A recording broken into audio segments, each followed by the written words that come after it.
Hello students, मैं अभी class 9th में आपको 3 चैप्टर पढ़ाऊँगी जो कृतिका का है। तो इस चैप्टर का नाम है रीढ़ की हड्डी। तो यह एक एकांकी है।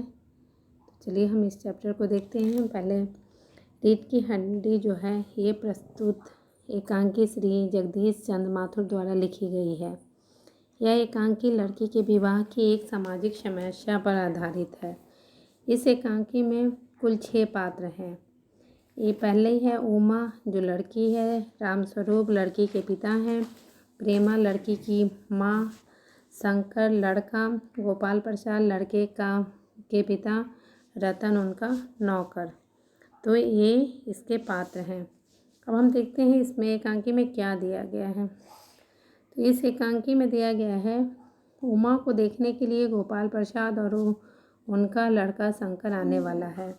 रामस्वरूप और उनका नौकर कमरे को सजाने में लगे हुए हैं। तख्त पर दरी चादर बिछाकर उस पर हारमोनियम रखा जा रहा है। नाश्ता आदि भी तैयार किया जा रहा है। इतने में वहाँ प्रेमा आती है और कहती है कि तुम्हारी बेटी तो मुंह फुलाए पड़ी हुई है। तभी रामस्वरूप कहते हैं कि उसकी माँ किस मर्ज की दवा है। जैसे तैसे वे मान गए।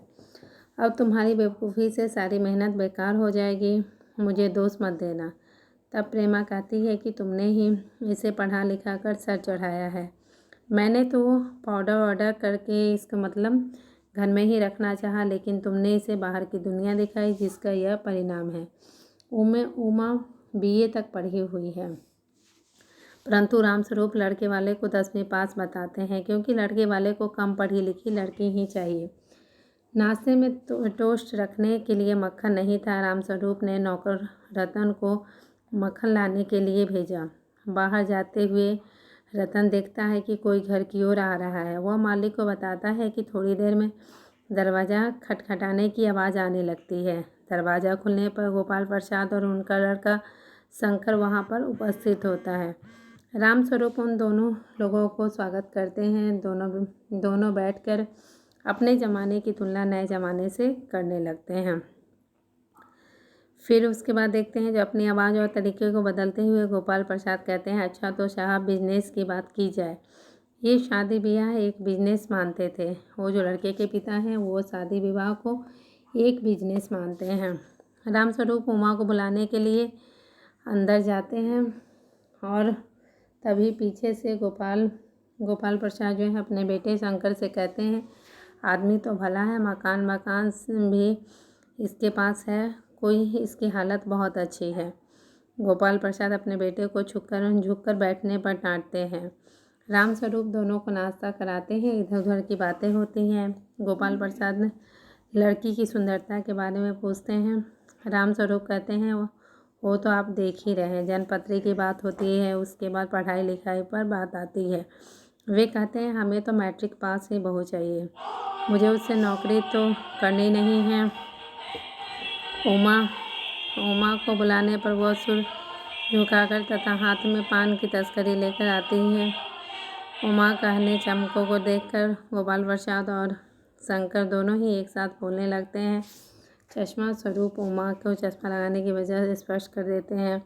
दोनों ही संतुष्ट हो जाते हैं। गोपाल प्रसाद उमा की चाल और चेहरे की छवि देखकर बहुत ही खुश होते हैं। फिर उसे गाने बजाने के लिए पूछते हैं। तब उमा गिटार उठाकर गाना सुनाती है। उमा उन्हें अच्छा गाना सुनाती है। रामस्वरूप भी उमा को जवाब देने के लिए कहते हैं। मजबूत आवाज़ से उमा उन्हें गाना सुनाना शुरू करती है। फिर वो बोलते हैं, मैं क्या जवाब दूँ बाबूजी, कुर्सी मेज़ बेची जाती है। तब दुकानदार मेज़ पूछता है, लेकिन खरीदार तो दिखाई नहीं, पसंद आ जाता है तो अच्छा, वरना स्वरूप को भी डांटते। वो बोलती है कि अब मुझे कहने दीजिए। वो उसके बारे में पूछते हैं। बहुत सारी बातें होती हैं। उसके बाद वो पूछते हैं जो तुम क्या हो, तुम इतना पढ़ाई लिखाई का तुम पर असर है। तो मैंने कोई चोरी नहीं की, लेकिन आप अपने बेटी से पूछिए, उसकी बॉन की हड्डी टूटी हुई है। ये किस कारण से?